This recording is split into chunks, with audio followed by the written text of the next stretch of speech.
KFGO for a Cause, brought to you by Neil Van Dam and the Van Dam Financial Group. He's back in studio to talk more, to learn about another nonprofit in our community. Neil, welcome back. Good morning. Okay, Anna Sather is here, Farm in the Dell. We got to know Farm in the Dell this year because they were the recipient of all the proceeds from Caters Taters for Charity. And KFGO has been a proud partner at that event since it started. And so we got to meet Anna along the way, and welcome back to KFGO. Thanks for having me. Okay, so Farm in the Dell. Let's just do an overview for someone who's never heard of you before. Yep. So Farm in the Dell, we are a nonprofit organization. We're a 25-acre farm just north of Moorhead, Minnesota. Our mission is to transform disabilities into abilities. We do that by providing meaningful work and life experiences in a community farm setting for individuals with developmental disabilities. So the individuals that come our way, they come to us with things like Down syndrome, autism, cerebral palsy, a number of things that, no amount of hours in the field or boxfuls of produce can ever fully solve. But we make sure to provide them. I kind of like to put it into three buckets. Number one, a regular and a steady paycheck. There's actually businesses across the country can apply for an exemption through the Department of Labor that allow them to pay individuals with disabilities far less than a minimum wage. Some of them making as little as $1 to $2 an hour. So we make sure to change those numbers, and we're paying them above minimum wage in the state of Minnesota. Number two, we teach them life skills. So we teach them what it takes to run and operate a garden. So early on in the spring, they're doing things like prepping the fields, putting the seed into the ground, transplanting seedlings, just everything it takes to get the garden going. And then they do a lot of weeding. They do watering. They do a lot of things tending to the field midsummer. And then like any traditional garden, we start harvest in mid-July. So there's about 3 to 4 days of harvest. And that's where it starts to get really fun, where they get to start yanking things out of the field, processing them, washing them, and then selling them to the customers. And also all the soft skills it takes, right? Like teaching them to communicate with a supervisor, teaching them how to work closely with a team.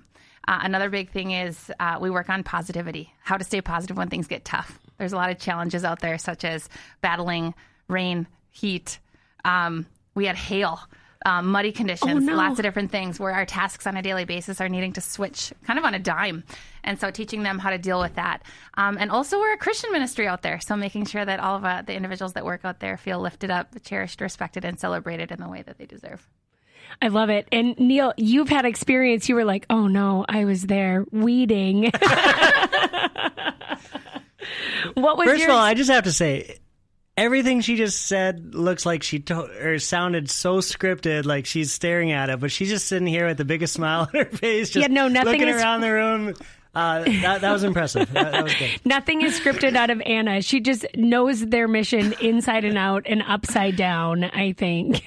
Well, and yes, to talk more about the weeding, we actually have about 2,500 people visit our farm each summer. Many of them come to us as volunteers, and many of them do spend time weeding alongside of the garden engineers. So thank you so much for your efforts last summer. Well, it's good. And it definitely wasn't me who said, hey, I got a great idea, team. Let's go weed some fields. I'm like, I don't even like doing this my own garden, but it was fun, and another one of those great things that corporations can do to get out there and see what's going on, because for me too, just again being completely ignorant to half these charities that we're dealing with, didn't know what we were doing there. Cassie on our team's like, hey, we're gonna go do this. Like, okay. Like, I thought the whole point of this was that someone else weeded it, and we just go buy some carrots or something was what I thought. But no, it was a great bonding experience, and then not just going out there to do some of the work, but also learn about what you guys are doing out there. It was fun. And I actually think it's a really beautiful intersection when the community gets to work alongside the garden engineers. If you sign up for a volunteership shift, it's not necessarily guaranteed that you're going to get to do the same thing as the garden engineers that day. But on the days when you get to work together, it's just extra special. Yeah. Well, and it shows all these garden engineers, the community cares about their gardens too. You know what I mean? They're all there working alongside them, which I think is awesome. Okay.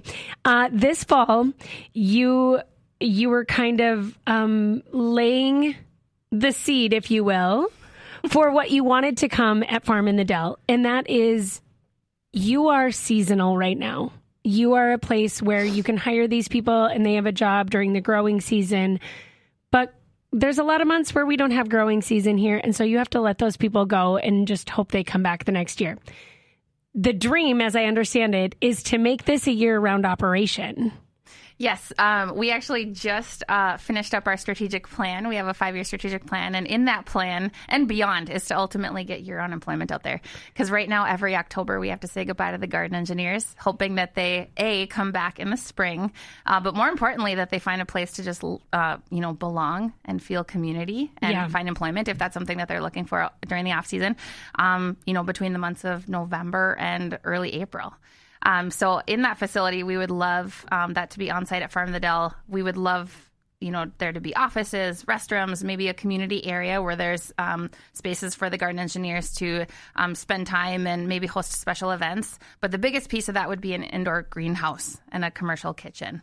That's kind of our long-term goal, is to be able to grow produce year-round so that can continue to be a big piece of our operation, is growing and selling produce. So in what month do you start up operations for your growing season? You said April? Mm-hmm.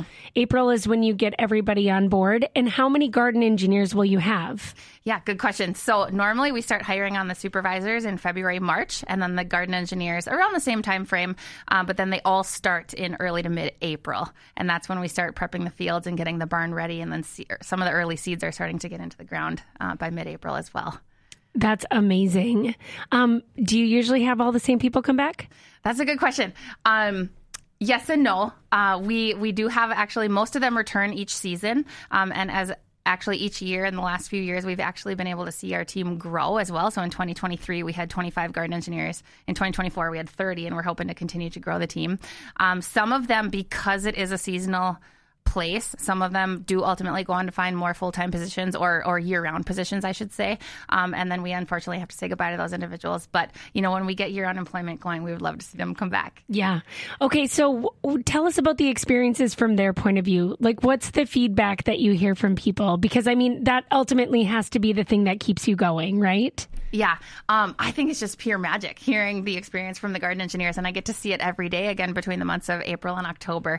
But just witnessing their growth and witnessing their excitement. One story that I love to share in particular is Jenny.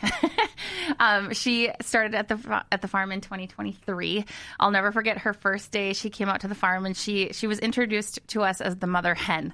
And she was kind of acting as that person, teaching some of the garden engineers who had come with her and who she knew how to clock in. Where the bathroom was, showing them how to get their boots on and their gloves on. And she was teaching them things that I'm like, it's your first day. How do you know how to do this? Right. But she just kind of took that initiative. But then watching, she had never grown garden or grown a garden or grown produce before. So watching her learn those things, but then continue to kind of keep that mother hen mentality, right? Of like, yes. As volunteers came out or as other garden engineers started, she would continue to train them. But one thing that I found so magical with Jenny's story is that every morning when we start our huddle, we have everyone kind of line up in a huddle just inside the barn. We do a prayer together, and then we divvy out tasks, and we share some fun things from the day before.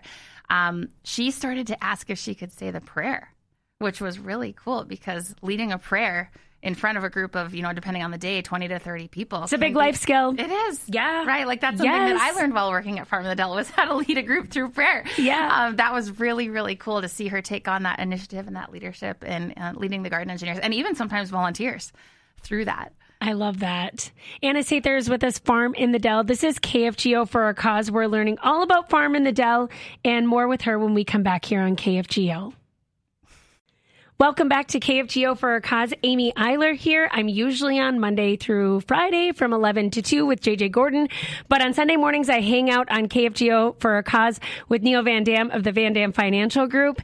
And today we have Anna Sather from Farm in the Dell with us, talking about their mission and all they're providing to our community. And let's talk about, in general, people now know about your mission, what you do, who you are. Let's talk about that person like Neil who just wants to buy the carrots. I just want to eat. He just wants to eat. He wants to get to the good part. He wants to fast forward. Where do people pick up your produce during the growing season? Yeah, great question. So there's actually a lot of different ways where you can purchase our produce. The biggest way actually that we sell our produce is through a CSA program. CSA stands for Community Supported Agriculture, and it's a unique model where consumers like you, Neil, can make a down payment in the spring, and then you receive weekly produce from us during the growing season. So it's about a 14 to 15-week program, and with that actually comes bonus produce days, which is really cool. So outside of your weekly produce pickup, you also have the opportunity to, for example, come and pick strawberries from us. Or if we have zucchini, for example, or cucumbers coming out of our ears, we might just shoot a message over to our CSA shareholders saying, we put everything out on the table, come and take. But it's a really cool model where we have traditionally around 100 families participate in that, and it's a really intimate relationship that we have with them where they're out at the farm on a weekly basis. It's a really cool model because they get to see where the food is grown, how the food is grown. They get to meet the farmers that grew it, the garden engineers. So it's a really beautiful model, I think. It works really well for us. I love CSAs, by the way. My only complaint of ever being part of a CSA is that there's too much produce, Like then the next year I'm like, does someone want to split this with me? Because I don't know how to use this much Swiss chard in my life. You know what I mean? Wait, that's so funny you bring Swiss chard up. That is the one thing that we traditionally do have coming out of our ears. Not everyone knows how to cook with it. I know. Do you give recipes out with your CSA? We do, yeah. Well, we actually just have a log on our website that they can reference at any time. Love. Yes. Because you're going to need the recipe portion of Farm In The Dell's website when you get the Swiss chard from your CSA. Because you're going to be, what am I doing with this? Is this kale? Is it some kind of weird spinach? I don't know what to do. Well, and actually one cool thing that we changed last year is traditionally we had boxed up the produce and literally handed you a box. But last year we actually staged everything in our market so the shareholders could come and pick whatever produce they wanted. If they were a full share versus a half share, we would put a limit on each thing, such as you can only take 2 heads of cauliflower today, just to make sure we had enough for everyone. But they got, first come, first serve. If you want to be the early bird gets the worm, right? Like if you want to make sure that you get your own, you can pick your own onions, the ones that you want. You can pick your own Swiss chard, the ones that you want. For example, you can just come early. And we actually do have 4 different pickup locations, 2 of which are at the farm, 1 on Monday nights and 1 on Friday mornings. And then we have 1 at Shields Home and Hardware, and then the other one at Salem Church in South Moorhead. So if you visit our website, you can see where those locations are. And oh my gosh. You've really hit all the spots. I was figuring everybody was going to North Moorhead, but you've spread it out for CSA peeps. They've always done that. They've always had multiple pickup locations in town to make it easier for the customers. We recently spoke to Heart and Soul Community Cafe on this show, and they brought you up as a wonderful partner as well. So you're also... Not only are you creating a CSA and this program for the garden engineers and all of this, but you're also providing produce to other nonprofits. Yes, we work very closely with Heart and Soul Community Cafe. We've been working with them since 2023. We launched a dinner series at Farm In The Dell called Table to Farm, where we literally bring the table to the farm. And it's a ticketed event where 100 people can come and enjoy a beautifully crafted meal from Heart and Soul. We actually harvest food directly out of the garden about 24 hours to 48 hours before each event. We bring it over to Heart and Soul, and they cook it up into a beautiful multi-course meal that we serve in the barn. It's beautiful. We have employees get up and give testimonials. We have keynote speakers. We sing hymns together. We give garden tours. It's just a wonderful night of fellowship. I love that. And actually, we are starting to sell produce to them as well. And I know Joe, their head chef over there, comes out and gets herbs from us sometimes. So our relationship is continuing to grow, which is such a beautiful thing. That is so wonderful. Of course, it's just like nonprofits helping other nonprofits. And the deeper you get into this, Neil's just like, this world is crazy. I was thinking I'd like to be part of the CSA Eat the Carrots, which is pretty much the only thing I eat that's in the vegetable category. And then they could have the rest. Is that possible? Then I have the perfect model for you. Hold on. Carrots is the only vegetable? Or good Caesar salad every now and again. That's romaine lettuce and croutons. We gotta branch you out this year. We gotta get you into Swiss chard. CSA. Yes, CSA. I mean, that is one beautiful thing about CSAs, just to divert to that conversation again for a moment, is that it does push you out of your comfort zone a little bit, because you're getting all this fresh produce. You don't want it to go to waste. And so you have to on the fly be like, okay, how am I going to use this in unique and fun ways so that I don't let it go to waste, but also to just explore other palettes, right? I would have never bought Swiss chard by myself, but I get it in a CSA and I'm like, okay, here we go. I can't waste it. Questions about kohlrabi. Kohlrabi, yes. Yes. I'm still confused by that one. I've never even heard that word before. Oh, you're coming out to Sounds like you this need a summer. treatment for it. Well, and actually, if you want carrots, we launched a market on site at the farm for the first time ever last year. We were open on Thursdays from 4 to 6, starting on August 1st. This coming year, we're going to open a little bit earlier, and I think we're going to be open on Thursday mornings as well. But nonetheless, check out our website in the next couple of weeks here. Because we're going to have our market open again on Thursdays. And that's where we display a lot of produce, and you can shop through the market just like you would a grocery store. Okay. That's very cool. Yeah. I love that. And sorry, go ahead. Go ahead. The people that don't want to commit to the CSA or commit to other things what can does just the CSA even cost? That's new to me. Oh, and it's Great like, question. It's a half CSA or a full CSA, yeah, right? so a full CSA, and again, this is about 14, 15 weeks of the season. So a full CSA is weekly pickups for $599. A half share is about half the produce, but the same number of pickups for $399. And then we actually have a peak share during the peak of our season that's a little bit cheaper. And I apologize, I don't have that number in front of me right now. But again, visit our website for that information.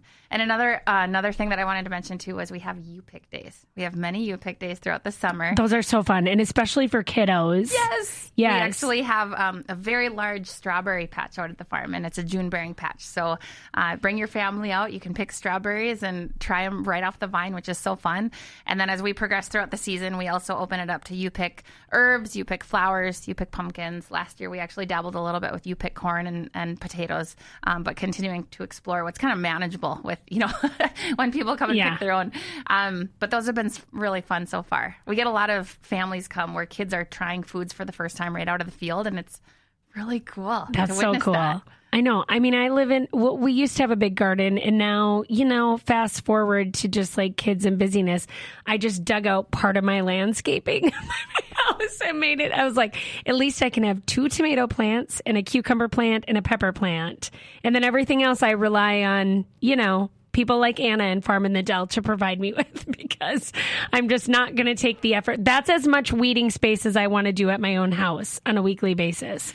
Farm In The Dell, let's talk about your garden engineers. I want to talk to those people who might be listening who thinks that they know someone who would be a wonderful fit to work out there. What should they know about this process? Let's take a step back first, because you said this a bunch of times, and had I not been out there, I wouldn't have realized that the engineers are the special needs folks that you have out there.